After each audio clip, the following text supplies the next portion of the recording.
Hello students, welcome to my YouTube channel Vaghela studies. જો તમે મારી ચેનલમાં નવા હો તો મારી ચેનલને સબસ્ક્રાઈબ કરો, લાઈક કરો અને તમારા મિત્રોને શેર કરો, જેથી કરીને તેઓ પણ મારા વિડીયો મેળવી શકે. તમને ખ્યાલ હશે કે આ ચેનલમાં ખૂબ જ ઇઝી રીતે ઇંગ્લિશ સબ્જેક્ટનું સોલ્યુશન કરીએ છીએ. અત્યાર સુધીમાં મેં તમને સેક્શન A, B, Cના સોલ્યુશન આપ્યા. હવે સેક્શન ડીની વાત લઈએ તો જો સેક્શન ડી તેમાં ડુ એઝ ડિરેક્ટેડ છે. તેમાં 5 પેરેગ્રાફો પેસિવ વોઇસ કરવાના છે અને 5 પેરેગ્રાફમાં ટેન્સ બદલાવાનો છે. જે આગળ મેં જવાબ લખીને આપેલા છે અને અહીં પેન્સિલથી પણ ક્યાં ક્યાં ચેન્જ આવે તે કરીને બતાવ્યા છે. તેમાં ખ્યાલ આવે તો જુઓ, નહીંતર આગળ આવશે. ત્યારબાદ ડાયરેક્ટ ઇનડાયરેક્ટ આવે છે. 5 ઇનડાયરેક્ટ સ્પીચ આપેલી છે, જે તમે જોઈ શકો છો. ત્યારબાદ પ્રશ્ન 15મો જે છે એમાં કમ્પ્લીટ ધ સેન્ટેન્સ છે.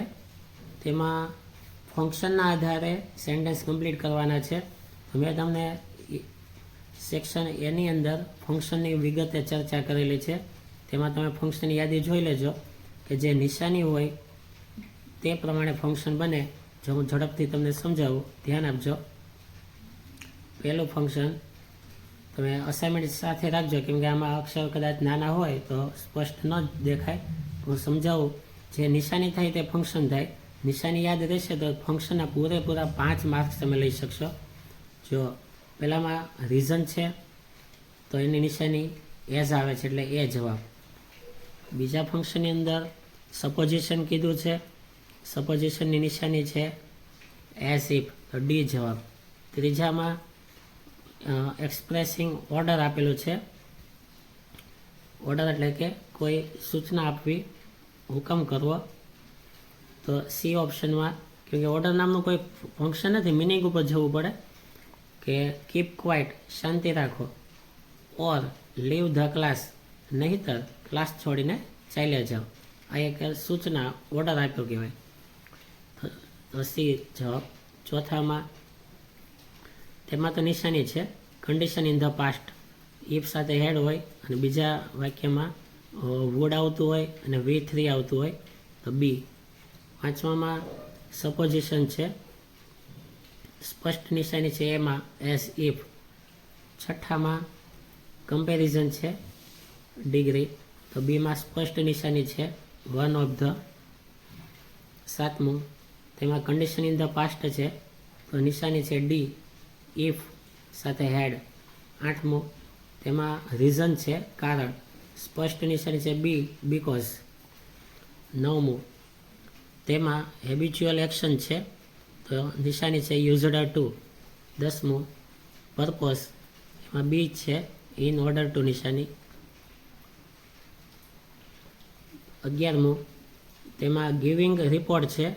એ નામનું કોઈ ફંક્શન નથી, પણ કોઈ નિશાની ન આવે પણ મિનિંગ ઉપર હોય. જો ધ ડૉક્ટર સેડ, ડૉક્ટર કહે છે. હવે રિપોર્ટ દેવાનો છે, ડૉક્ટરે પેશન્ટનો રિપોર્ટ આપવાનો છે.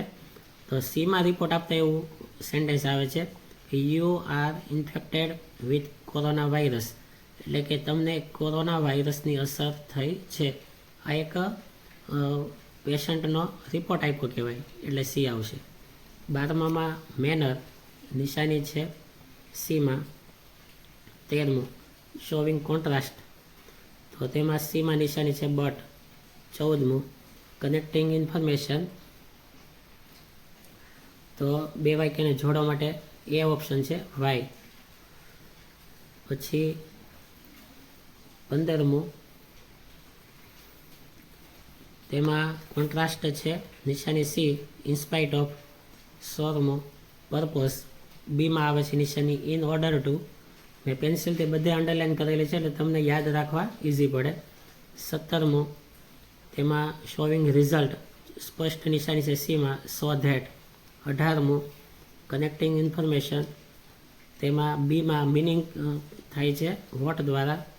19મું ટોકિંગ અબાઉટ ધ રિલેશન, એમાં સેમ આવે છે સવાલમાં, તો બીમાં એઝ આવે છે. સેમ એઝ થતું હોય તો કનેક્ટિંગ ઇન્ફોર્મેશન, ટોકિંગ અબાઉટ. 20મું, action, habitual action in the past, સ્પષ્ટ નિશાની છે સીમાં, યુઝડ ટુ.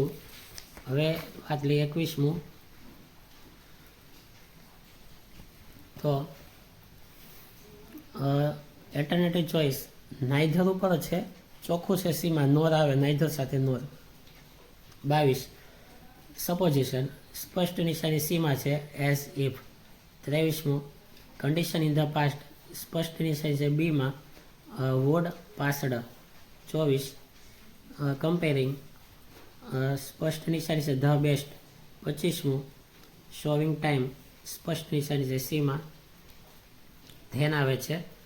નો સુંદર સવાલમાં હતું અને સીમાં ધેન આવે છે. ત્યારબાદ પ્રશ્ન 16, કમ્બાઇન સેન્ટેન્સ, તે આગળ મેં જવાબ આપેલા છે. 17મો સવાલ, તેમાં ખાલી જગ્યા પૂરવાની છે, જવાબ અપાયેલા છે, બરાબર. તો એ પ્રમાણે તમે પાકી કરજો. જો આ રીતે જવાબો પણ અપાયેલા છે તેમાં, તો દરેકના આન્સર આપેલા છે. તો આ રીતે આન્સર ટીક કરી અને દરેક ખાલી જગ્યા પાકી કરજો, કેમકે એમાં સંયોજક હોય, આર્ટિકલ હોય, એ દરેક વડે ખાલી જગ્યા પૂરવાની હોય છે. હવે વાત લઈએ જવાબની.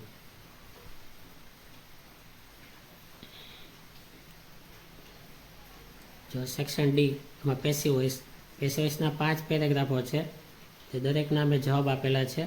પેસિવ વોઇસ માટે વાક્ય રચના જો ખાસ સમજો આ રીતે હોય કે સૌથી પહેલાં કર્મ આવે, પ્લસ ટુ બી આવે, પ્લસ V3 આવે, પ્લસ બાય આવે, પ્લસ કર્તાનું કર્મણી આવે.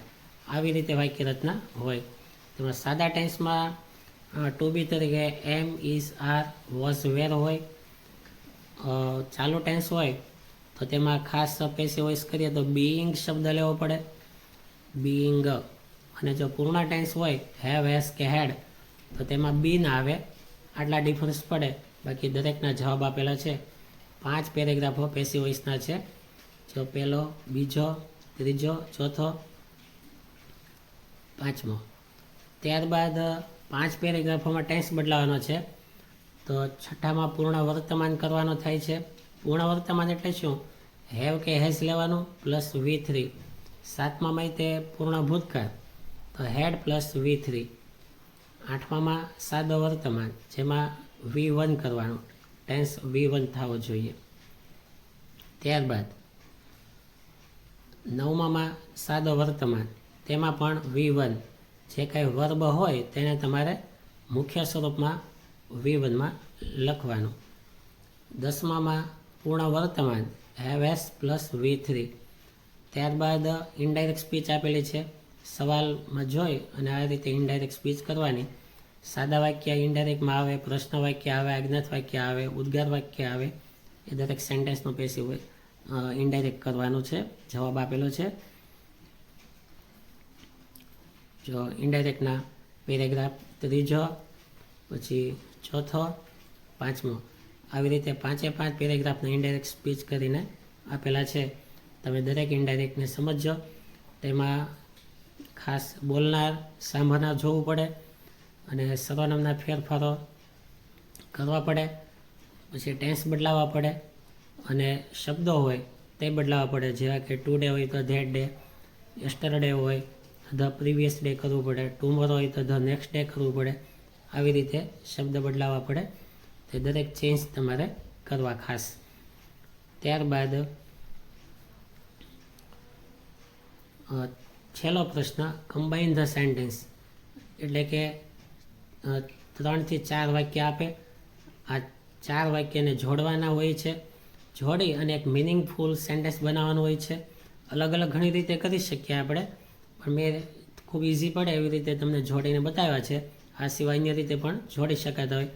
મિનિંગ બેસવો જોઈએ, તો મિનિંગ વ્યવસ્થિત બેસે એવી રીતે આપણે સેન્ટેન્સને જોડી શકીએ છીએ. તો દરેક જવાબ તમે જુઓ. હવે આ રીતે તમે લખજો પાકી બુકમાં, એટલે આવનારી એક્ઝામમાં તમે સારું કરી શકો. Thank you very much.